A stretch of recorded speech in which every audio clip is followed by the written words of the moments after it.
Hey guys, Metal Driver 89 here, bringing you another DC review, and today I'm going to be taking a look at the DC Multiverse Originals Joker action figure. So looking at the box, you can see Joker displayed through the window along with his accessories, and this really cool image of the Joker. Looking at the sides, you see an image of the Joker that is the same on both sides.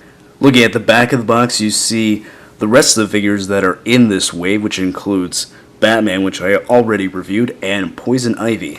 The read-up states, the Clown Prince of Crime wants to get the last laugh in his never-ending battle with Batman.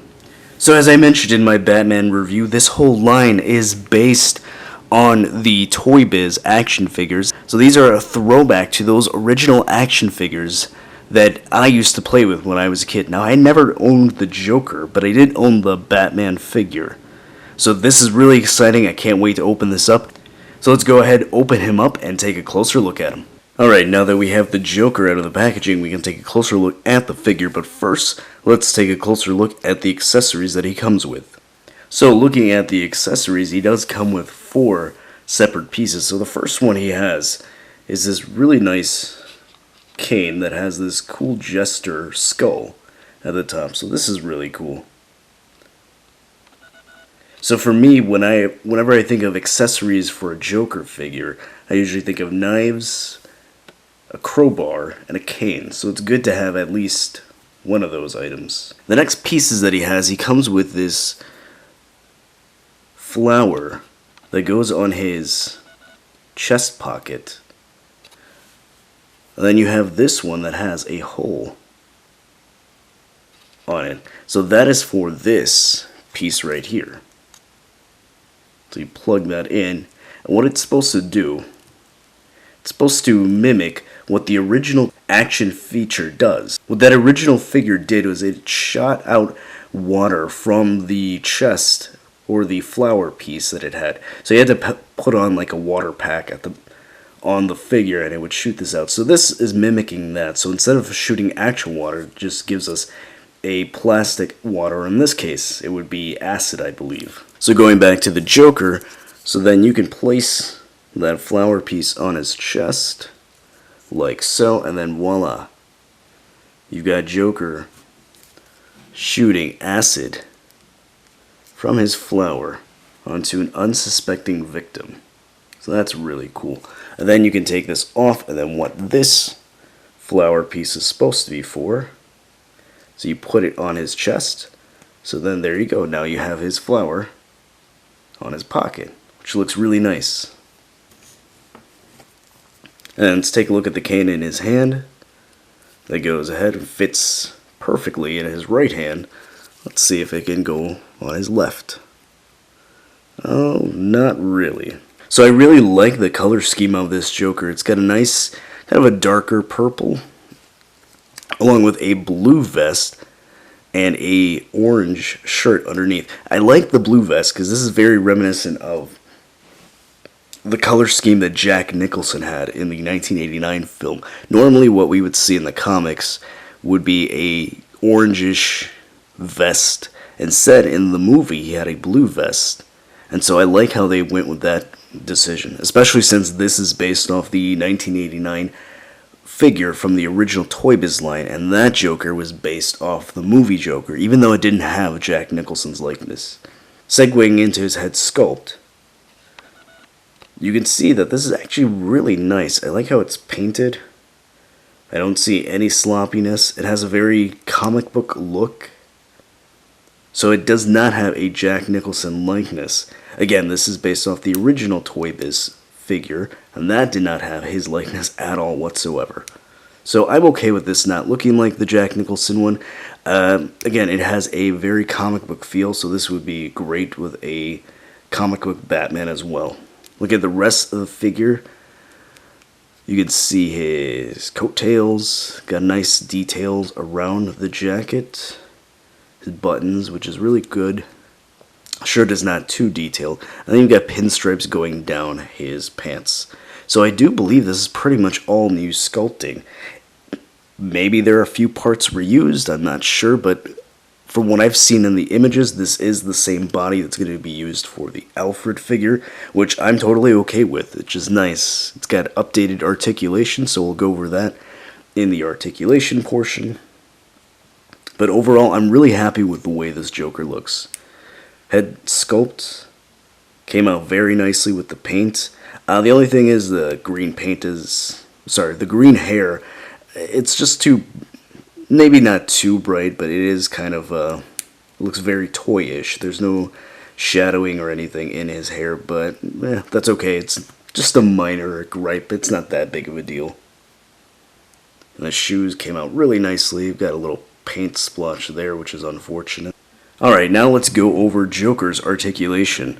So first off, his head, I believe it's on a ball joint, but that ball joint actually has a hinge there, so it actually has a really good range of motion, which we normally don't see in a lot of the multiverse figures. So it goes a decent amount up, it goes pretty far down.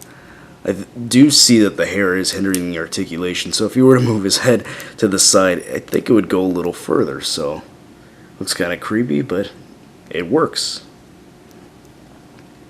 The shoulders have a hinge which allows his arms to go that far out, which is pretty nice. He can rotate all the way around.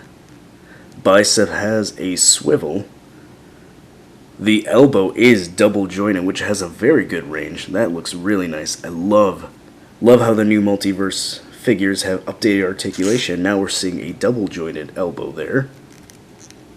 The wrist has a swivel and a hinge, which allows it to go up and down. There is an ab crunch. He can go that far down, which is decent, and that far back, which isn't too bad. The Joker doesn't really need to have that wide of range of motion. There's a swivel at the waist. The hips are on a ball joint, which goes pretty far out.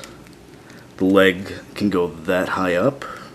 Doesn't go that far back due to the sculpting on his butt. There is a thigh swivel. Double jointed knees, which I love that we're seeing that with our multiverse figures now. And the ankle has a hinge which allows it to go that high up, that far down. Not too wide of a range there due to the pants.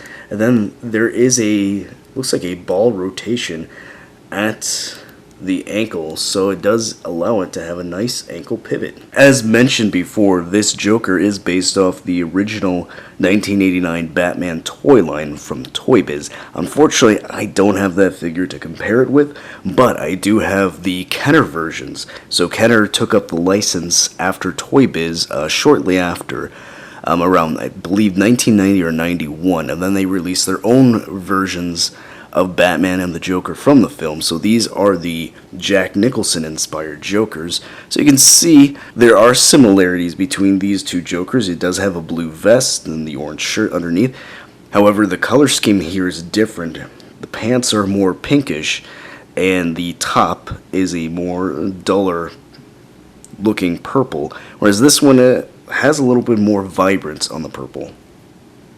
And then here you have the second version of the Jack Nicholson Joker.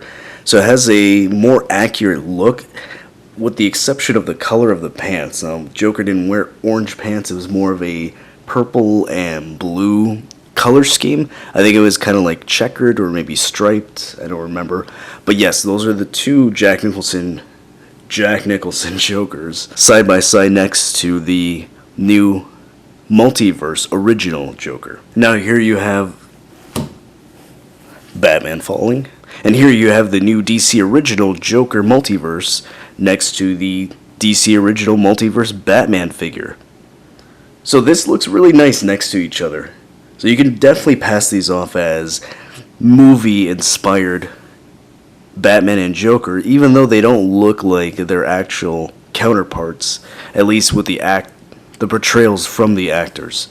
But it looks really nice. Joker stands at a really good height, and I really like this. This is a nice looking Joker, especially next to this Batman figure. Alright, what are my final thoughts on this new multiverse Joker? I really like it. I love the articulation. I'm glad that he has double jointed knees, double jointed elbows. He comes with some nice accessories. I do like the acid spray accessories, so that looks nice. I love the color scheme. I'm really a big fan of the blue vest underneath the purple jacket rather than the typical orange that we see. I think that looks really nice. It has a good 1989 color scheme. Even though he doesn't look like Jack Nicholson, I think it's a fine figure. It can pass off as a good comic book version of the Joker. And it's always nice to get a good Joker in your collection, whether you have a high-end Joker or a retail Joker. I think this is a fine figure to have. It's definitely a must-have for any fans of the original Toybiz line. It's a nice throwback. Or if you're just a Joker fan and you want a good, solid Joker in your collection, this is a good one to pick up. So if you like this review, go ahead and hit that like button. If you're new to the channel, why don't you subscribe so you can see more reviews. And if you want to see more DC, Batman, or Marvel reviews, why don't you go ahead and leave a comment letting me know. As always, stay tuned till the end to see pictures of this figure in action, and I'll see you next time.